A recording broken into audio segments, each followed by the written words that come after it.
रामकृष्ण हरी. जय ज्ञानोबराय, जय तुकोबराय.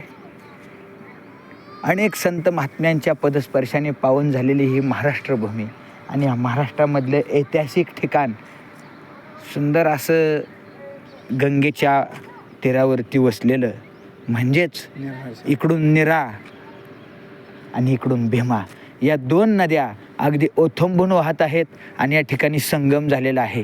ज्या ठिकाणी संगम झाला त्या गावालाच नाव संगम आहे.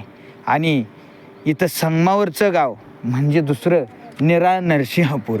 नृसिंह भगवंताचं प्राचीन असं मंदिर या ठिकाणी आहे. आणि इथंच कोणाची भूमी होती म्हटले? इथं तपस्याची, नारदांची भूमी. नारदांनी या ठिकाणी तपस्या केलेली आहे आणि कयादू माता नारदांच्या आश्रमामध्ये राहिलेले आहेत. हे नारदांचं आश्रमही या ठिकाणी आहे. आणि हे अत्यंत प्राचीन ठिकाण, ज्या ठिकाणी वारकरी संप्रदायातील थोर सत्पुरुष असे असणारे युवक मित्र बंडा तात्या कराडकर यांनी